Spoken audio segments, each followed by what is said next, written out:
3 minutes ago is not really when this story starts. It actually starts 10 days before anyone on Earth even knew this object existed.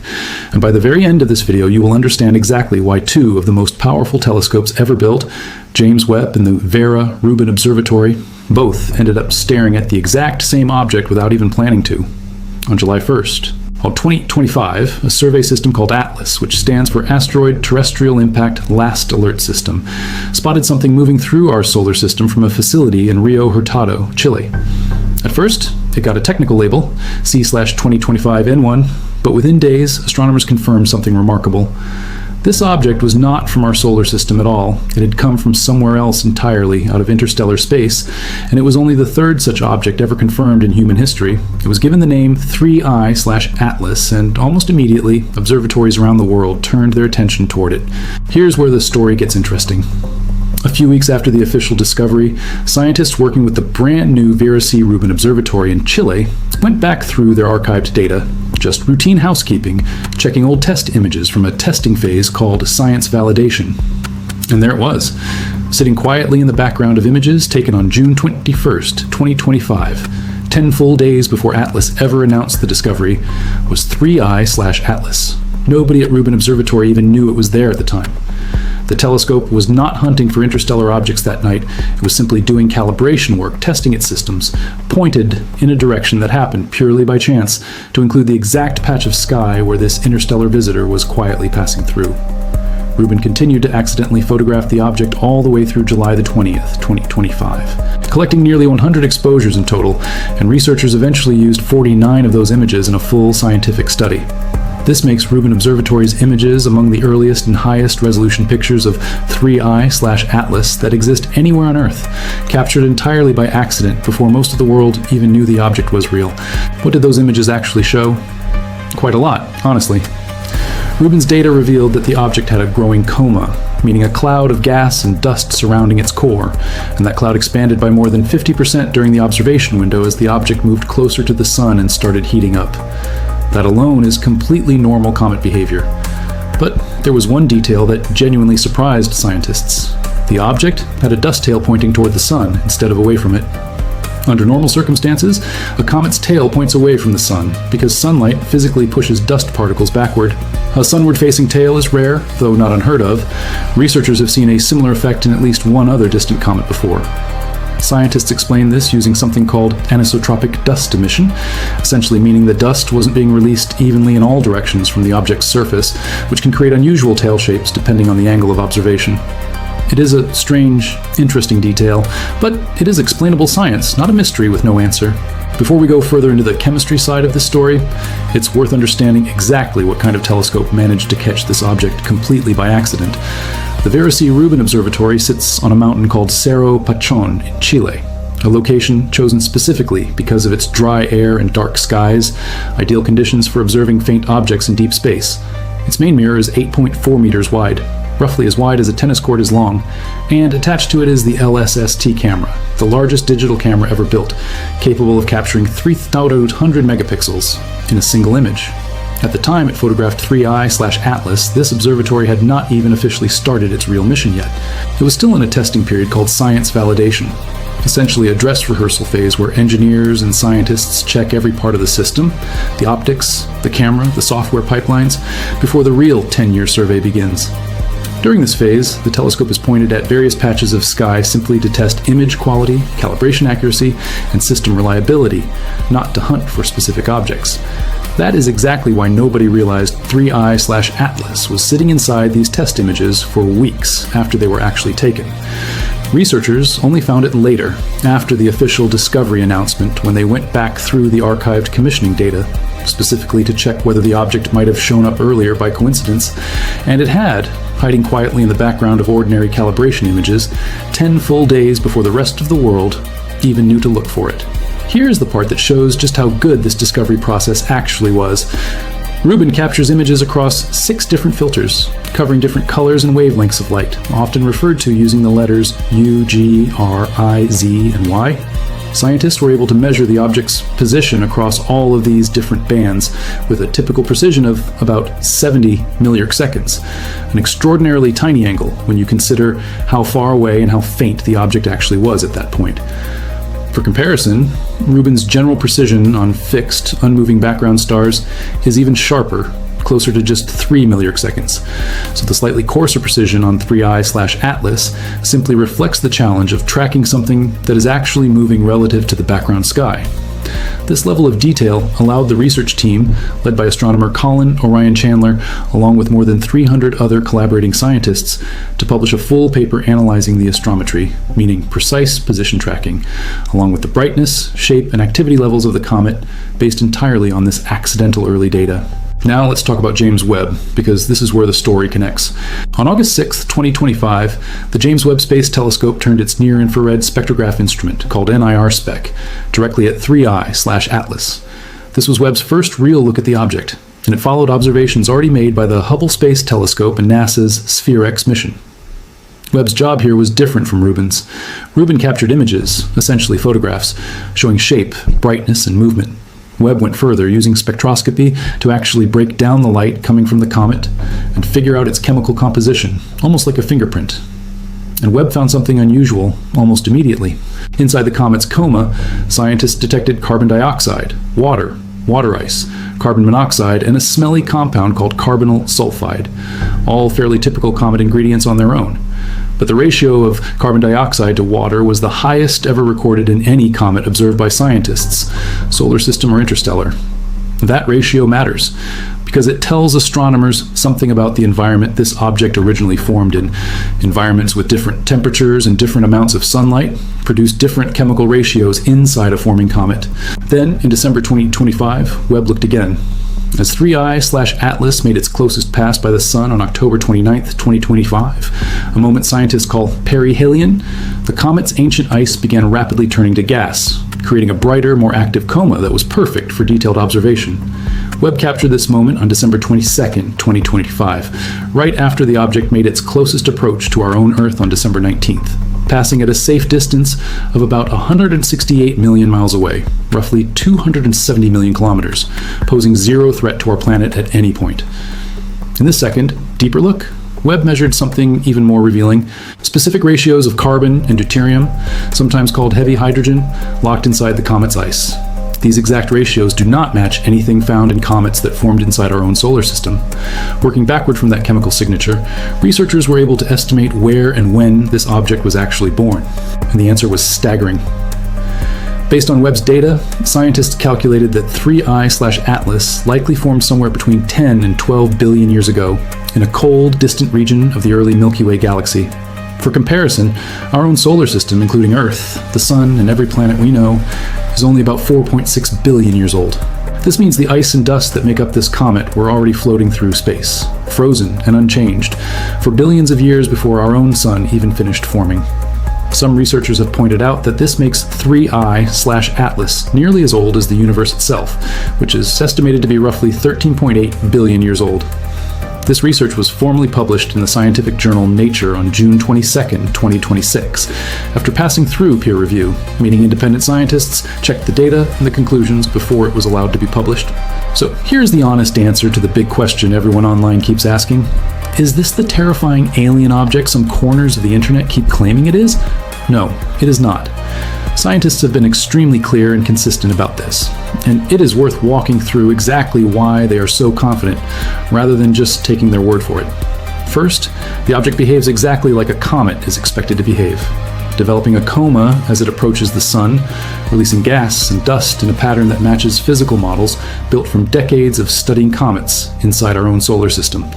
Second, the chemical composition detected by Webb, carbon dioxide, water, water ice, carbon monoxide, and carbonyl sulfide are all completely ordinary comet ingredients.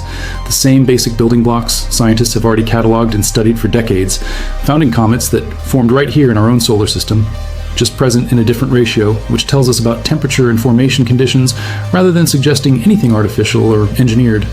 Third, the object's trajectory follows the predictable laws of gravity and orbital mechanics, with no unexplained deviations, no sudden changes in speed or direction that couldn't be explained by natural outgassing, the same kind of small course corrections comets have shown for as long as we've been tracking them. Every single measurement, from Rubin's early images to Webb's detailed chemical analysis, points to one conclusion. This is a completely natural interstellar comet, made of ordinary ice, gas, and dust, just like the comets we already study inside our own solar system, only far, far older and coming from somewhere outside of it. Astronomers have said directly that the evidence proves 3I/Atlas is not an alien probe, and that trying to frame it that way actually undersells how genuinely amazing the real science is. Because think about what this object actually represents. It is a physical sample, a real chunk of frozen material from another region of our galaxy entirely, from a very distant time before our own sun even existed and before Earth had ever formed, that just happened to drift close enough for our telescopes to study it in detail. Scientists have compared this kind of opportunity to finding a message in a bottle that has been floating across an ocean for billions of years, except that, in this case, the ocean is the entire galaxy, and the bottle is made of ancient ice instead of glass. That is not science fiction. That is one of the rarest natural events astronomers could ever hope to witness in their entire careers, and it happened to occur at the exact moment humanity has some of the most advanced telescopes in history ready and pointed at the sky. It's also worth understanding why this particular chemical signature was so useful for figuring out the object's age in the first place. Deuterium, sometimes called heavy hydrogen, is a slightly heavier version of a normal hydrogen atom, and the ratio of regular hydrogen to deuterium found inside ice can act almost like a chemical clock. This ratio changes very slowly and predictably based on the temperature and radiation conditions present when that ice first formed billions of years ago in whatever cold, distant cloud of gas and dust eventually became this comet. By carefully measuring that ratio using Webb's near-infrared spectrograph, researchers could work backward and estimate not just how old the ice is, but roughly what kind of environment it originally formed in, something scientists call galactic chemical evolution. Because our own galaxy has been slowly changing its chemical makeup over billions of years, as generations of stars have lived, died, and seeded space with heavier elements, an object formed extremely early in the galaxy's history carries a slightly different chemical fingerprint than something formed more recently. That is exactly the kind of subtle signature Webb was built to detect, and exactly why an interstellar object like 3I/Atlas is such a valuable target. It is essentially a frozen time capsule from an era of our galaxy that no telescope has ever been able to sample directly before now. Let's put some more real numbers on the table, because the scale of this object is genuinely impressive on its own. 3I/Atlas is only the third interstellar object ever confirmed passing through our solar system, and comparing it to the first two really helps show why scientists are so excited about this particular visitor. The first was Oumuamua, discovered in October 2017 by a survey telescope in Hawaii. Oumuamua was unusual because of its strange, elongated shape, and because it showed a small, unexplained acceleration as it left the solar system, something that briefly fueled a lot of speculation online, though the vast majority of astronomers concluded this was most likely caused by gas venting off its surface, a completely natural process, simply one that was harder to directly observe, given how faint and distant the object already was by the time telescopes caught up to it. The second interstellar object was Borisov, discovered in 2019 by an amateur astronomer in Crimea. Borisov behaved much more like a familiar, ordinary comet, complete with a visible tail and a coma, which made it easier for scientists to study and compare directly to comets that formed inside our own solar system. 3I/Atlas is the third, and in some ways the most extreme of the three. Its orbit is far more hyperbolic, meaning far more sharply curved and open-ended than either of the previous two objects. Scientists measure orbital shape using a number called eccentricity, where a value of exactly 1 marks the boundary between an orbit that eventually loops back and one that never returns. 3I/Atlas has an eccentricity of about 6.14, an extremely high number that confirms this object was moving so fast on such a wide open trajectory that it was never gravitationally bound to our sun at any point in its journey. It was traveling at roughly 137,000 miles per hour, or about 221,000 kilometers per hour, as it approached the inner solar system, an almost incomprehensible speed that leaves no doubt this object simply originated somewhere else entirely, passed through briefly, and is now leaving again permanently, on a one-way trip that started somewhere else in the galaxy and will end somewhere else entirely, long after it leaves our cosmic neighborhood behind for good. Based on its speed and trajectory, researchers calculated something called a kinematic age, essentially estimating roughly how long the object has likely been drifting through interstellar space, and their estimate landed somewhere between 3 and 11 billion years, a range that lines up closely with the separate chemical age estimate that came later from Webb's data. Researchers have also noted that, statistically speaking, it is extremely unlikely this object has passed anywhere near another star as closely as it just passed our own sun, meaning our solar system may be the closest stellar encounter this ancient traveler has had in billions of years of drifting alone through the emptiness of the galaxy. Hubble Space Telescope observations helped scientists estimate the size of the object's solid core, or nucleus, placing it somewhere between about 440 meters and 5.6 kilometers wide. A fairly wide range because measuring the exact size of a small, distant, actively outgassing object is genuinely difficult, even for our best instruments, since the bright surrounding coma of gas and dust tends to hide the true edges of the solid nucleus underneath. On top of Hubble, Rubin, and Webb, other missions joined the effort, too, turning this into one of the most heavily observed objects in the recent history of astronomy. NASA's Sphere-X mission observed infrared light coming from the object's coma, detecting dust, water, organic molecules, and carbon dioxide, adding another layer of confirmation to what Webb had already found, using a completely separate instrument and a slightly different wavelength range. NASA's TESS mission, usually used for hunting planets around other stars by watching for tiny dips in starlight, was also redirected for a special observation run, specifically to study the comet's activity and rotation. An unusual but valuable use of a telescope, not originally designed for comet science.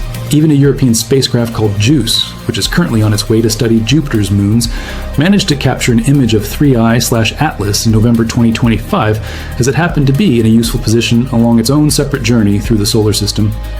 In total, this makes 3I/Atlas one of the most thoroughly observed interstellar objects in history, studied by an entire international lineup of telescopes and spacecraft, all pointing at the same tiny, ancient traveler at different points during its brief visit through our solar system, each one contributing a different piece of the overall picture. So why does it matter that Rubin and Webb both ended up looking at the exact same object? Because together, they represent two completely different but equally powerful ways of studying the universe. Rubin Observatory is built for speed and coverage, scanning huge sections of the sky constantly, which is exactly why it accidentally caught 3I/Atlas in the first place, purely because it happened to be testing its systems in the right place at the right time. Webb, on the other hand, is built for depth, for extremely detailed, extremely precise observations of one target at a time, which is exactly how it managed to pull apart the comet's chemistry down to individual molecules and isotope ratios. One telescope found the object first, completely by accident. The other telescope figured out what it actually was, where it came from, and roughly how old it is. Neither discovery would mean nearly as much without the other. Rubin gave scientists the earliest possible timeline and detailed shape data. Webb gave scientists the deep chemical proof needed to trace this object's origin back billions of years into the history of our galaxy. This story also says something bigger about where astronomy is heading right now in 2026. The Vera Rubin Observatory officially began its 10-year survey of the sky on June 30th, 2026, called the Legacy Survey of Space and Time. Its entire purpose is to scan the sky repeatedly every few nights for an entire decade, catching exactly these kinds of unexpected objects, asteroids, comets, and rare interstellar visitors, often before anyone else even knows to look for them. The fact that Rubin managed to accidentally photograph an interstellar comet before it was even officially discovered, while it was still in its testing phase, months before its real survey even began, is a genuine preview of what this observatory is going to be capable of once it is fully up and running, night after night, for the next decade. Scientists expect more interstellar objects to be found over the coming years as this survey continues, and when they are, there's a very real chance Rubin Observatory will be one of the first instruments on Earth to spot them, simply because, unlike almost every telescope before it, it genuinely never stops watching the sky. Meanwhile, James Webb continues doing exactly what it was built to do, taking whatever object gets discovered, wherever it comes from, and breaking its light down into detailed chemical evidence that tells us where it was born and how old it is. This is possible because Webb operates far out in space itself, orbiting roughly 1.5 million kilometers from Earth, away from the heat and light interference of our own planet, allowing its infrared instruments to detect incredibly faint signals that would otherwise be completely lost from telescopes sitting on the ground. Together, these two observatories, one constantly scanning wide areas of sky from a mountaintop in Chile, and one capable of incredibly precise deep analysis from deep space, form a kind of early warning and deep investigation system for anything unusual that passes through our cosmic neighborhood. 3i/Atlas just happened to be the first major example of these two systems working together, even though nobody actually planned it that way, and it almost certainly will not be the last. Right now, 3i/Atlas has already passed its closest point to the Sun and to Earth, and it is now moving back out of our solar system, heading off into deep interstellar space again, quietly and permanently. Scientists continued gathering more data as long as the object remained observable, right up until it became extremely faint and much too far away to track effectively, coordinating observations across ground-based telescopes, space telescopes, and even a spacecraft on its way to Jupiter, all working together to squeeze every last bit of usable data out of this brief one-time visit. What we are left with is a genuinely remarkable scientific record. A comet born 10 to 12 billion years ago, drifting quietly through the galaxy for almost the entire history of the universe, before briefly, and completely by chance, crossing paths with a handful of human-made telescopes on a small, quiet blue planet, long enough for us to photograph it, analyze its chemistry, and calculate roughly how old it actually is before it disappears again for good, likely never to be seen by human eyes or instruments again. That is the real story here. Not an alien object, not a terrifying threat, but something arguably far more impressive, direct physical evidence from a completely different corner of our galaxy, formed before our own solar system even existed, confirmed independently by multiple world-class telescopes working completely independently of each other, and in Rubin's case, working completely by accident, simply because it happened to be pointed in the right direction on an ordinary test night. It's a genuine reminder that some of the biggest discoveries in science don't come from searching harder. They come from having good enough instruments running, often enough that when something rare finally drifts past, you're already there to catch it. If you want to keep seeing real fact-checked breakdowns like this one every single time something genuinely new happens in space, subscribe now and turn on notifications. Because stories like this one are only going to become more common as Rubin Observatory settles into its full 10-year survey. Drop a comment and tell me which fact surprised you the most: the accidental discovery 10 days early, the sunward-pointing tail, the fact that this object is older than our entire solar system, or the sheer number of telescopes and spacecraft that ended up studying it before it finally left our solar system for good. Thanks so much for watching all the way through to the very end. I will genuinely see you in the next one.